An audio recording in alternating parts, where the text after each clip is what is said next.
Welcome back to the sweatshop. In today's video, we're going to be working on this 2013 Mazda 3. What we're doing in today's video is we're going to be showing you how to change out our transmission fluid. Now, on these particular vehicles, it is imperative that you change out your transmission fluid as per the schedule or earlier. The reason being is because these transmissions are not the strongest things in the world. They love to make a lot of metallic dirt, if you will, inside of the transmission, and it just skyrockets in terms of how fast that dirt accumulates when it starts to get dirty. And that means a short life for your transmission or your transmission computer, which are both really expensive. However, even though the price has gone up for fluid, it's not nearly as expensive as a transmission computer or transmission itself. So make sure you change out your oil if you own any Mazda product. The transmissions don't like dirty oil, and they will make you pay ridiculous amounts of money for a new transmission or a transmission computer. Just for instance, when I bought one like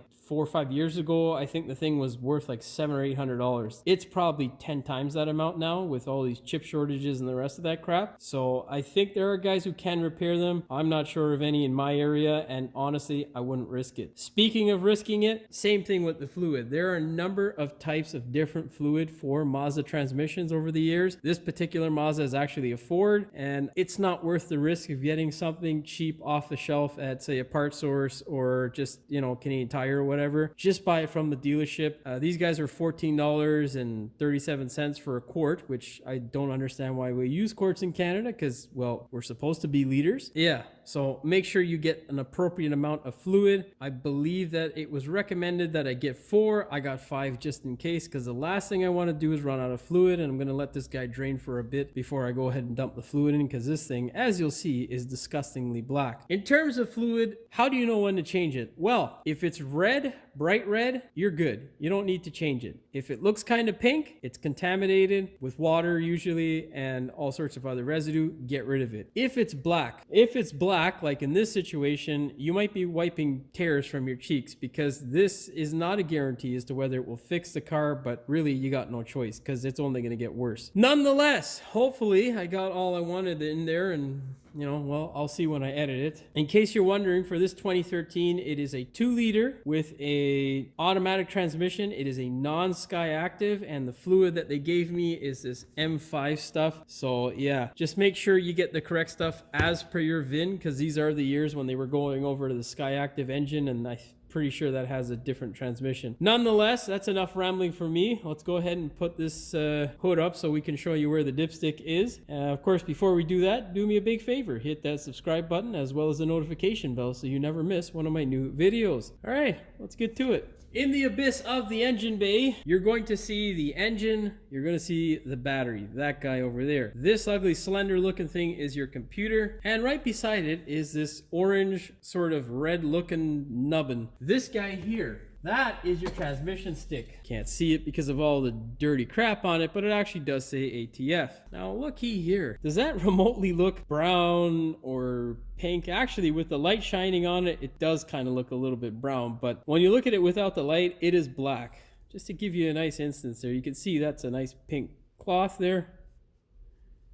Yeah, that is not the shit that you want to see come out of your transmission. If you're at that point, take into consideration the fact that you might have all sorts of issues. Currently, we have 2 transmission-related codes on this thing, and we also have an engine code related to requests from the engine to up the idle speed, it was registering that it was too low or whatever. Basically, it's an issue with the idle speed when the transmission is engaged, because the transmission itself is having a really hard time pumping all that scudge through its internals, and that's what'll cause it to labor the engine. This will also help you with your fuel mileage as well, because everything just works better. You don't want to wait to this point ever to change out your fluid. Now, we're not checking the fluid level, because the fluid level is actually going to be quite a bit higher, because there's going to be quite a bit of water content, but I'll explain to you how to check the level when we change the fluid out. As for now, what we're going to do is drain this stuff into a drain bucket. You're going to need a 10 mil and an 8 mil hex to get the drain plug out. Now,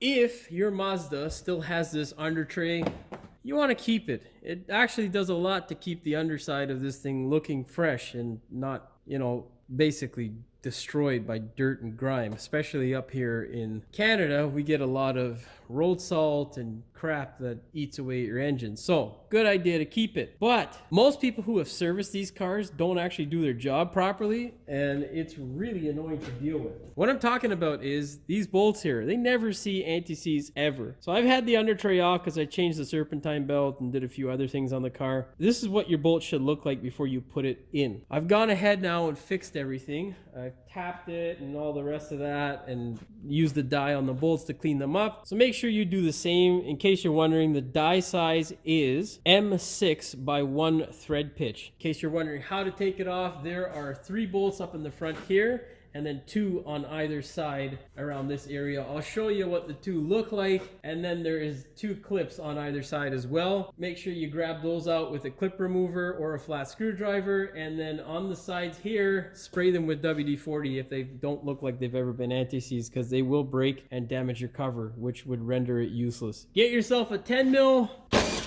And that's the way it should come out. That's what it should look like. You should be anti-seizing this thing every other time you touch the goddamn car.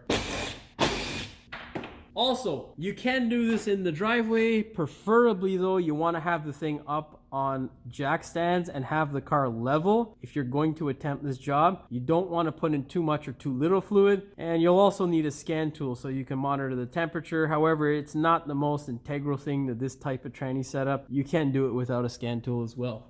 What you're gonna do is just wiggle this guy around so you can slide the little tab out. Don't break it. The tab that I'm referring to, there's one on either side. It's this little ugly shit here.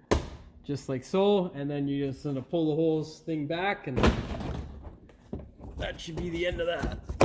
Like so. Of course, if yours has fallen apart, well, just light it on fire or do whatever you want to it. Kick it across the street, because they are a pain in the ass when they don't come out. This is our wonderful transmission pan. In case you're wondering, it will be the one that is on your right as you face the front of the vehicle. Now, this little rust hole here is the place where we are supposed to insert an 8mm hex, okay? You never just put it in. You gotta hammer a little bastard in, especially if you are in the north, in the Rust Belt. Why that is because if you don't, you're most likely gonna round it off, and then your transmission's screwed anyhow. Anyhow, grab this guy here. You're gonna tap it in, make sure it's buried all the way.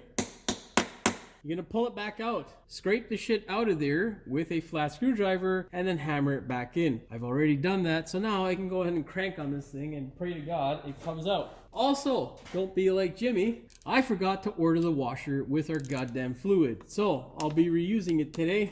No biggie. I reuse them most of the time anyhow. Alright, you can see we've cracked it open. Now, help yourself. Get one of these old drain cans, or one of these oil cans like this with a graduation on the side.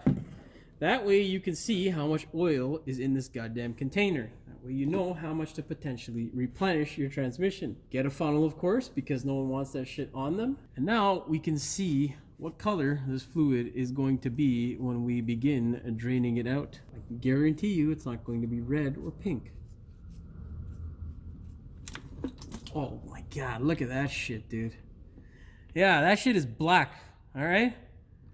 Most of what you're seeing is materials from the clutches. As your car continues to drive, it exponentially goes up at the rate at which you collect and wear down your clutches as the fluid gets dirty. So make sure you do your best to maintain your vehicle by changing your fluid at least every 50,000 is my recommendation, or every 3 years. If the car is under 100,000, even if it's at that year, you shouldn't exceed more than 5 years on the first set of fluid from the factory, and you shouldn't exceed more than 50,000 after the first 100,000, and no more than 100,000 kilometers on the first change. That's my advice. I don't know what Mazda says, but if you like your car and you want to keep it, every 50,000, because fluid's a lot cheaper than a transmission or a computer. You got to say that continuously, because some people don't understand that shit. Yeah, that shit's nice and black. Now, for some reason, the Mazdas get neglected, and I have seen stuff like this before, and we have had luck, so yeah, we're gonna hope for the best. I'm gonna let it drain for like a good 20 minutes now, and then we'll be back.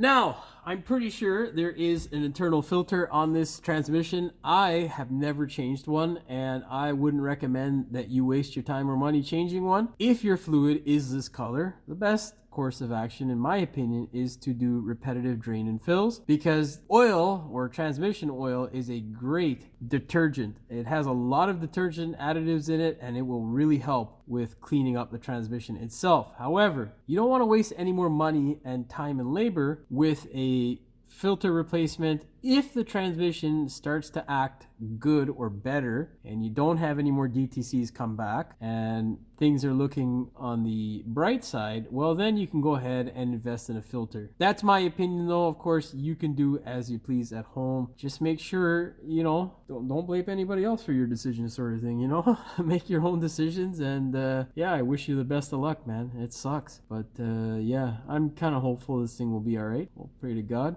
The transmission itself, I think, holds like 9 liters of fluid, or just shy of 9 liters, and we've only got 3 out. So if this one here acts well, in the next 5,000 to 10,000 kilometers, depending upon what it looks like, we'll be doing this process again to make sure that the transmission has a nice long life. In case you're wondering what this stuff does, well, the material that gets into your oil basically holds the heat, and it can drive the temperature of your transmission up considerably, like 15 to 20 degrees on average, and that can really wreak havoc on your computer. And the higher the temperature, the quicker it's going to wear, which means tranny's not going to like it. So yeah, hopefully you heed the warning, change your oil out, and that goes for pretty much any oil on your vehicle. None of them are forever oils like some of these idiotic dealerships will have you believe. There's no such thing. Anyhow, also what you're going to do while waiting for this thing to keep dripping, which looks like it's pretty much done, you're going to clean up your washer. If you forgot to order one like myself, just take a file, break the edges around the washer so that it's nice and flat. You're going to do the same thing around the edge of your drain bolt. You can see there where I filed it down just a bit. All that is just taking away debris so that there's a nice flat area for your washer to butt up against. That way you can ensure that it's going to make a nice seal. If you don't do that stuff, you'll probably end up with a leak, and yeah, it'll suck. All right, grab your drain bolt, put it back in the hole, make sure it's nice and clean.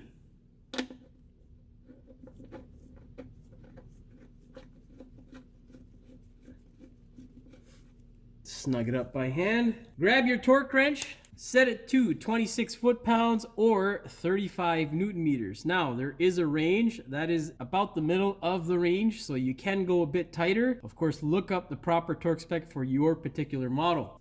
All right. Now, let's pretend this guy was a brand new washer. It's a little trick that I like to do. Basically, you take your wonderful hex socket, you put it back in there, tap it just a little bit. Not like an ape or a gorilla. You don't want to smash a hole in the pan. Just enough to crush that washer a bit more and then retorque it. You can do the same thing with an old washer as well, as long as it's not crushed to hell. And there we go. Nice 28 foot-pounds on my stick. So yeah, we're good to go. All right, now at this point I would tell you to get some brake clean, but I'm in Ontario or Canada, and we've recently revised our laws to make them much more environmentally friendly. So basically it's just acetone in a can. I could piss the oil away faster than the acetone can. So yeah, brake clean's kind of useless in Ontario, so now just take a rag and wipe that shit off. Thanks to our stupid environment minister, Stephen Dilbo or whatever, the jackass who climbed the CN Tower. He thinks that, making something that used to not work anymore was a good idea. No, stupid. Anyhow, now what we can do is go ahead, lower the car. We'll start throwing in some oil, and we shall start it up, and we'll run our scanner as well after we throw in our initial oil, after we throw in a couple of liters. Now you can see there we got just under 3 liters of oil out. That is a 3 liter mark. Now look at this, okay? Look how dirty this shit is. You see that? Look at that. Do you see how thick the fluid is and how much dirt gets left behind? That is what kills your transmission. Because if I were to do the same thing with the transmission fluid, you can see there, look at that. Okay? See that there? As soon as I touch it, it moves and it comes right back down. So you can see how scudgy this shit is. That shows you what your transmission's having to pump and why it acts like dog shit. This is so much more free. See that there? How it bounces around nice and quick? Hopefully you get that and it drives the point home. All right, let's go over to the car. So we got quarts. We're gonna throw in 2.5 quarts and see what happens. Remember, a quart is 946 milliliters of fluid, which means every morsel of fluid in this thing. So you're going to give it some time to drain. It is also a small pipe, so you want to give it some time to get down in there because it will bubble back at you and spit in your face, which no one wants red shit in their face. That's not cool, bro. You know what I'm saying? All right, just pour it in nice and easily. Let her go in nice and easily. You don't want it to bubble back onto the face. Oh, we're close there. We're slide in. And what you want to also do is keep an eye on the point where your funnel meets the fill tube because, well, it can leak out of there too. And then just leave this guy here for like a minute. Give it a minute there. I know you flat rate guys don't want to do that shit. You'll chuck that shit across at the next bay. But if you're doing it at home, give it a minute. Let the shit drain out. And then you can go ahead and move on to your next bottle. I'm going to go do that. Another bottle and a half, and then I'll see you guys back. All right, so we dumped in 2.6 quarts, which is approximately 2.5 liters. And you can see here I got my scanner. Of course, you can't see shit on the scanner because of the light.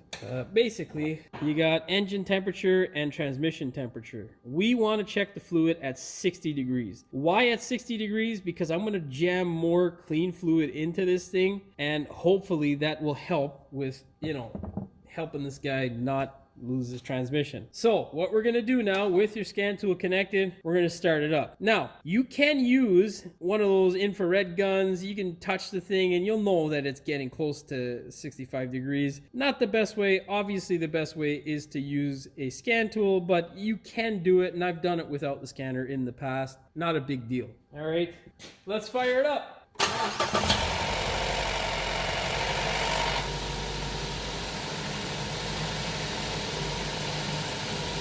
Anyhow, in case you're wondering what that noise was on startup, we just did an oil change, so it's normal for a Mazda. It like sounded like dog shit until that oil hits the top end. Anyhow, you can see our temperature is slowly climbing. What you want to do in the meantime, as the engine is coming up the temperature, you want to shift it from park to reverse to neutral to drive. You want to hold it in each gear for about 5 seconds and then put it back in park, and we'll come out and check the fluid. I should probably move my scanner from there because it's probably worth more than this piece of shit car. There we go. 21 degrees.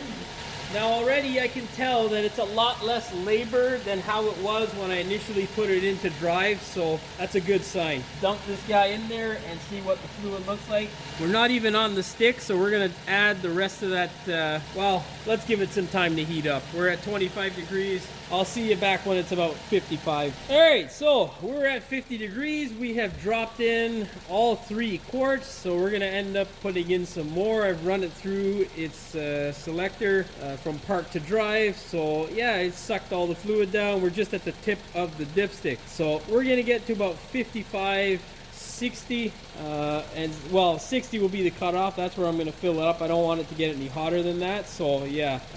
Also, here's another tip. Whenever you bring your car to a mechanic, make sure that shit has at least a quarter tank of fuel, because we're going to be running it to do shit like this. And if it runs out of fuel, fuck it, bro.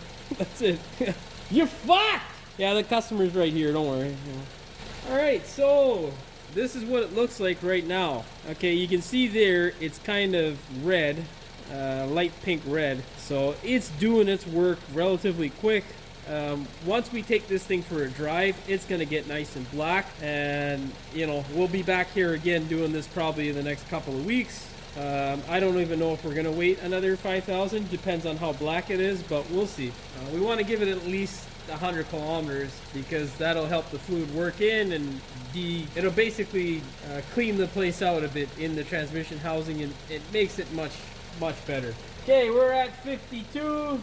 God, it's like watching paint dry or grass grow, buddy. It's kind of painful to wait for the temperature to come up, you know. On the bright side, he's got a nice new belt. He's probably going to get spark plugs, so there'll be a video in the future for that. And, yeah, If you guys would like to see more videos on this car, please leave a comment in the comment section down below. We just did the rear brakes today, and I did the lower ball joints today, which that was fun. Yeah, that was very fun. That's sarcasm. 53. I'm gonna pause it and see you guys back soon. I'm tired of this shit. Maybe we'll rev it up. All right, currently we are at 60 degrees, 61 to be exact. You gotta move a bit fast. I don't wanna cram some more fluid down in there. You can see there it's already starting to get dirty. It's kind of brown and black. It's gross. Shove that guy in there. We're right at the bottom. So what I want to do is put in another 500 milliliters, and that should take care of our transmission fluid. That would mean that we put in 3.5 quarts. So just to be clear, this is bottle number 4.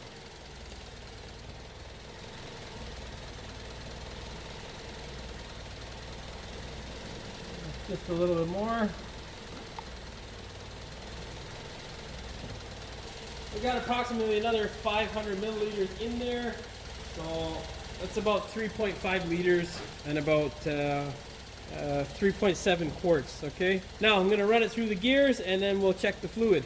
All right, we're currently at 65 degrees. Stick it in. Always make sure it's clean before you stick it in. No one likes a dirty goddamn stick. Look at that. We're on the money right there. All right, so our fluid's nice and brown, or the rest of it's nice and brown. That's the color it should be right there. That's what it should look like. But yeah, anyhow, what we're gonna do now, we're gonna take this thing for a drive and see what it operates like. And we're also going to see whether, yeah, we have any issues that tissues just won't solve. Of course, before you do that, make sure you put this thing back up in the air, put your under tray back on, and yeah, good to go. All right, it's a little bit of a trick to this particular under tray. All you got to do is kind of work this guy in. You pull this like that, and then just kind of tap that guy and it'll fit right in. In case you're wondering what the torque spec is, it is simply don't fuck it up.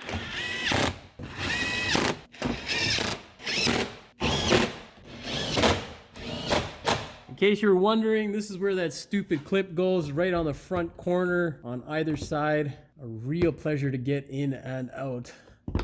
I'll tell you, get in there, man. Mama say you don't have nothing nice to say, don't say nothing at all, brother. Yeah, these pins sometimes are a real pain in the ass, honestly.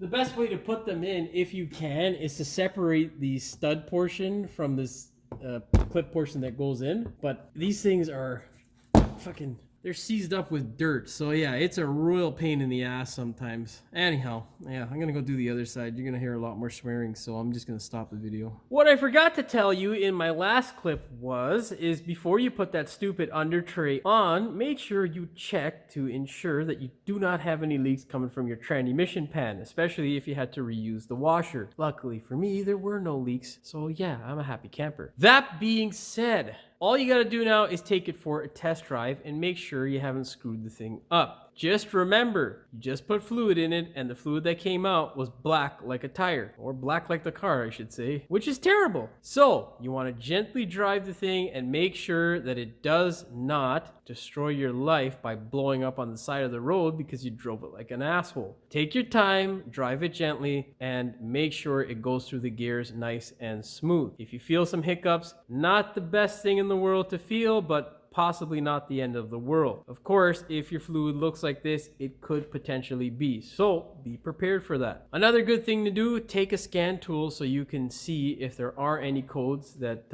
want to come and ruin your life. Yeah, just drive it gently and hope for the best. And then if it does come out to be a good decision in changing the oil, well, change it again so that you're not in the same situation. That being said, hopefully you found the video entertaining as well as informative. If you did, please like, share, and subscribe. Don't forget to hit the notification bell so you never miss one of my new videos. And as always, thanks for watching. We will see you in the next one. However, fluid, even though the price has gone up, isn't near... Yeah, fuck you, horse. However, even though the price has gone up, it doesn't... you might be wiping some tears from the cheeks, like it is in this situation. When you look at it without the light, I don't know why I took it away, like you guys weren't gonna be able to see that, but, well, it's having a hard time, sound fucking Irish or some shit.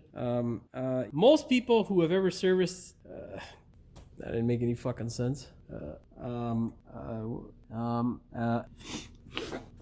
fucking thing there. Can you see if I'm on camera, James? Just your hand and the jug. Okay, cool. This engine's running rough. You ever change spark plugs on this shit? Bro, it's just getting worse and worse with this guy. Holy fuck. You heat that motherfucker up a bit. Alright, so we got 500 quarts, or... You better take that motherfucking shit off, James! I'll open your video. God, fuck, man. That being said, hopefully you found that video entered. You gotta change that headlight, bro. That shit looked terrible. On camera, it looked, like it looks like the car is crying from the transmission side, because that's the side the tranny's on. It's just terrible. Fuck, bro. Maybe we'll show you guys a video on how to change a headlight, because I'm pretty sure you gotta take the bumper off on this goddamn thing to do that. But yeah, that's a story for another time.